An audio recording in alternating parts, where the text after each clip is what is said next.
You've got billions of data points, but can AI really turn raw information in these data points into real insight? There were a couple of papers that came out recently, one from Google's Titans paper. They've taken a lot of inspiration from how we think the human memory works. And they did that in the context of having massive context windows. So huge amounts of history, then their model would pay attention to the most important things. Clients will want to self-service talk to a chat interface versus talk to an analyst. Yeah. Have you thought about that? I don't think anyone's quite talking about the second thing yet. In this episode, we uncover Mintel's blueprint for harnessing generative AI at every stage, from collecting and analyzing data to delivering personalized insights at scale. Plus, why human experts may actually become even more crucial in an AI-driven world. Yeah. So do you think, to what extent do you think clients will want to self-service talk to a chat interface versus talk to an analyst? Yeah. Have you thought about that? Just like it is today, different people will want different things. Right. And I think that actually probably that some people will want to self-service. Yeah.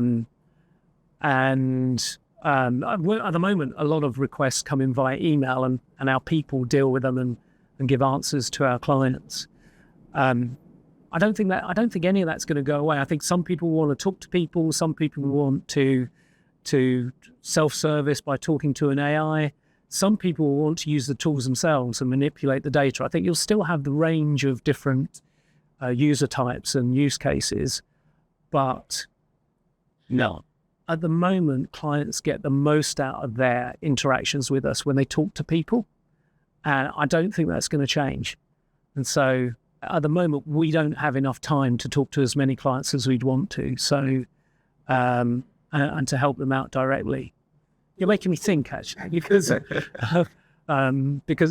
actually there will be different people who want different things, but I think the richness of interacting with someone is going to outweigh the convenience of on-demand self-service. We'll see. Yeah. I think another aspect is the current systems don't really learn from each interaction.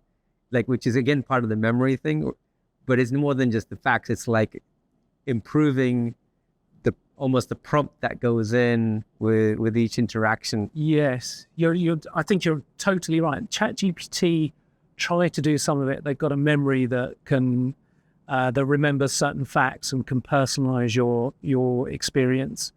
There were a couple of papers that came out recently. One from Google. Is the Titans paper, and one from Sakana Labs. And Sakana Labs had a proposition, if I understood it correctly, where as you use a model, it would kind of continuously retrain. And so as you use it for a particular task, it will gradually adjust its weights and get better at that particular task. So that's a kind of learning.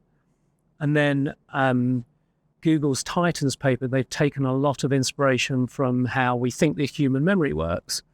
And they did that in the context of having massive context windows. So huge amounts of history. And then their new proposed model would pay attention to the most important things. And that might be how things work in the future. It might be that as we talk to a model, it builds up a huge history of our previous conversations and pays attention to the important bits. Right. But I do agree with you, that's going to be necessary, and it's not there yet. Yeah. So it feels like right now, like our staff can use this for massive productivity for, if you can shape the inputs, but the memory, the learning isn't quite there. Yeah. And the question is, will it ever get there? I suppose. Well, I think it will. Okay. In fact, I'm sure it will, because if you truly want an AI to be like another team member, then that AI will need to keep learning through experience as you give it tasks and it completes them, and then presumably, hopefully, it gets better and better at those tasks. But that throws up an interesting point, doesn't it? Is if the AIs continually learn from their experience, and I think that's necessary for us to make them truly useful, then it means that AIs in different companies are going to be more or less capable depending on the experiences they've had and the training and the coaching that they've had. And it might be that they become more and more like people. And then you might find that different AIs in different companies have dramatically different capabilities or different skill levels. I never thought about that, but what you just said made me think. So, I mean, I think they could be more than people. They could be like little gods inside each company, because they can absorb all the information from everybody. Yes, right. And but that's kind of like, I think that's the dream of this AGI or super intelligence. Conceptually, it's possible for one entity to know everything about everything, right? Which isn't possible for people. So that might be interesting. Yeah, so that's where you start to get into like this head spin of what happens to jobs and such. But I don't know. I guess it seems like again, going back to the internet thing, I feel like in the 2000s there was this idea that the all information would be free, and you couldn't put a paywall behind anything because someone could just copy and paste it and put it on a blog. Yeah. And there was this whole idea that, everything was, internet, basically all newspapers would collapse. And in reality, what's happened is some newspapers have become bigger, right, with global distribution. And now you have super niche kind of content producers as well. Yeah, I think it's really difficult to predict what's going to happen in the future. They were right about changing the economics of news publishing, right? But they weren't necessarily right about what will take. I mean, things are often never as bad as you think they're going to be, and never quite as good as you hope they might be, right? But I'm an optimist, and I do think that there are enough people focused on getting the positive benefits out of AI, right, that we will, on balance, see a net positive. But what that is, I find difficult to predict, or impossible to predict. So I'm not sure. So in the early 2000s at Mintel, did you guys think that the content was going to get sort of copied or pirated, and have any concerns about that type of thing? We were always concerned, and so we built in controls and protections into some of our software. But most of our business is syndicated research. So in an ideal world, we'll write a piece of content once and we'll publish it, and 1,000 people will read it. Yeah. So it's not highly confidential, so we're not so worried about that. And actually, in the world where it's easy to identify where your content has come from, this is Mintel's content. It's quite obviously Mintel's content. It's copyrighted. We've registered it with a central agency. The kinds of clients that would buy our content are not the kinds of people that would copy it. So we were, at least I was always a bit more sanguine about that. Now, I think it changes if the value of the content gets used by an AI model, and then the outcomes is some diffuse synthesis of that in such a way that it's impossible to connect one with another. And so that's why I think it's quite important that there are these controls that prevent, or the contractual controls that prevent OpenAI or Anthropic from training on our data. How effective they would actually be, it's difficult to tell. We would never know, I would guess, or it would be difficult to know. And I understand why. Other companies that pay for that make their content available behind a paywall actually are quite upset that OpenAI and Anthropic and everyone has trained on their content. In practice, though, probably there's one thing that's more important, which is there is value in the historical data, but there's much more value in the current data, in the current content, in the current insight. It's useful to know what happened yesterday, but it's much more interesting and helpful to know what's happening right now, what is going to happen in the future, and what to do about it. And so that's probably where 80% of the value is in what we do, and perhaps 90% of the value in what the New York Times does is it's in their keeping up to date with current events. It's interesting questions, though, Dino. Yeah, lots of things to think about. Yeah, because it makes me wonder. Like I said, we think that these things can replace humans, but again, I wonder if it's just like in the early 2000s when we thought, oh, everything's gonna be free on the available. I think you're right, but also it's and it won't be quite the same. It's never quite the same. It's like when people invented spreadsheets and they thought that accountants were done for, right? Or in fact, we now have more accountants than we've ever had before. Right. There are going to be challenges if AI can do the job of a junior lawyer. How does a junior lawyer build up their skills? But I think there will always be lawyers. Maybe, fortunately, I don't know. Right. But I think there'll always be a need for legal advice and for people to take responsibility for it. And I suspect it will be the same with this. I could not pretend to predict how it's going to work, I don't think. Yeah. So it feels like we have this kind of ecosystem developing with, like Copilot, ChatGPT, Claude, these types of interfaces. And some of them have tried to enable integration with, third-party services. Yeah. And that hasn't really quite kind of worked. And so on the one hand, it is like a question around whether, every company just becomes like a database for ChatGPT at some point, or is it? Or is it? I think that's coming. Well, on two levels. I think first of all, it will happen such that parties with high value authoritative content and data will make that available under the right commercial terms for other people to use in their AI systems. But then longer term, it will probably be our client's AI talking to our AI, and probably in English or whatever language their AI speaks.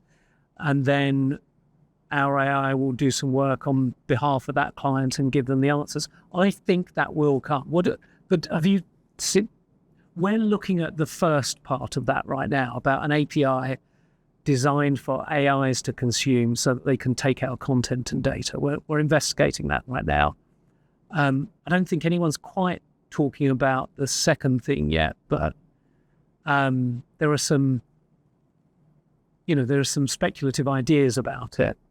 I don't know if you've seen anything yet. Well, it's just not clear. Like, so I think there's two different approaches. One is you have like the ChatGPT operator type thing, where or Claude computer use, where it's kind of browsing the internet and doing things like as a human would do them, except a little bit slower, and it's a little bit clunkier. And I'm not sure that is going to be the way to go because of the security issues. Because I don't know that companies are going to want agents logging into their systems pretending to be users. Yeah. And then I think the other approach is having APIs specifically designed for these systems. So like on iPhones, there's like this Actions API that Apple is making available to apps so that Siri can use the apps using that Actions API for each app rather than some kind of pretending to be a user. So I suspect it's going to be something more like that where, I think you're probably right. There'll probably still be both, but inevitably, I mean, people have difficulty using apps sometimes, right? So I'm sure there will still be both, but I think you're right. One seems like hard mode and the other one seems like playing on easy. And I would imagine that the path of least resistance is what we'll end up with. But I'm sure there'll be a bit of both for the things that you can't do. Have you tried Operator? Yeah, I've tried a little bit and it's been slow. I guess the problem with all these things is you have certain expectations from the marketing and then you try it out and I'm sure if it's something you're willing to put in the background and come back at it later, I'm sure it's useful and some useful use cases. I haven't played around with it enough to find those kind of use cases, but I think presumably as the technology gets better, it'll be improving. I mean, one of the things I've been thinking about is with the chat interface. You mentioned Canvas a little bit, but so you really each provider wants to provide their own visualization. Like you guys must, Mintel must have lots of charts and lots of visualizations to help clients, and you want to be able to provide those. But if the interface is kind of just a text thing, it's a good question. And actually, I think it's that part that's less clear at the moment. So we, in our API, our search API, our AI search API, if you like to call it, which doesn't exist yet, but if you imagine it, then I would imagine we would be returning content formatted in such a way that it makes sense to an AI and it's good context for use in a language model. But that could also include links to graphs, images or dynamic charts. And it could also include the underlying data so that it could be drawn on demand by the AI. And I've seen a lot of AI enthusiasts talking about using things like Claude and O3 Mini to build ad hoc user interfaces, right? Because they're so good at coding, you can build these throwaway user interfaces. So it's not beyond the realm of possibility that if you just provide data to an AI with enough context for it to figure it out, it could kind of dynamically decide how to visualize that. Right. Which sounds crazy, but I'm sure that's possible. Yeah. I think, I don't know, it's moving fast. Yeah, so you may have a world at some point where the UX is dynamic, and I think there's some people that think it might be. Yeah. And I guess it's plausible. If you can do something dynamic and specific to the particular context of the interaction or the request, then I suspect that'll be a while though before that becomes mainstream. But it's interesting stuff. Yeah, I just think about it being intuitive enough that it doesn't require training. Yeah. But yeah, that's so. Well, I think it comes back to what you were talking about earlier, is if you could imagine a time when you spend so much talking to one particular AI system that it gradually learns what you like and how you like information to be presented, and kind of understands how to interpret what you're saying. and maybe Apple is the right person, the right company to do that, because they must know so much about you. Maybe people trust them enough to look after that information. Have you tried Apple Intelligence? Yeah, it's I mean, it's not very. No, I haven't. It's not. It's very. I would say it's very rudimentary, but I mean, I think that the API design seems to make sense. That's but in terms of its, the model seems to be like 18 months or 2 years behind. Yeah, the latest model. So it provides some summary notifications, which has some value. So you don't need to read through all your kind of messages and such. But it's I don't think it's quite where it needs to be. Okay. I'll keep an eye on it. I'm not sure if we have access to it in the UK yet anyway, but we'll see. I think we might have access to some parts, but because of all the EU AI legislation, everything is happening slowly in Europe. Right. It's quite frustrating. Yeah. It's and in the meanwhile in the US, everything's they're trying to deregulate everything as much as possible. Yes. Yeah. So it's which is probably good for progress, but maybe not so good for safety. Well, I guess we'll see which one wins. So there you have it. AI that processes endless data points, but real people still make the difference. I've seen this play out with many organizations. The sweet spot is really using AI to free up your team's time for bigger picture thinking. Let's see what my clone Mini D has to say. Wait, so you're telling me people aren't all going to vanish? That's inconvenient. Guess I'll have to cancel my AI-only team building retreat in the metaverse. No, not so fast, Mini D. We humans still have our uses, like pulling the plug when you get too sarcastic. So for anyone who wants to learn how to put AI to use without losing control of that crucial human spark, check out our newsletter where we go through this and a lot more. Now, get ready for the next episode where we'll be talking about the next wave of AI that might change everything.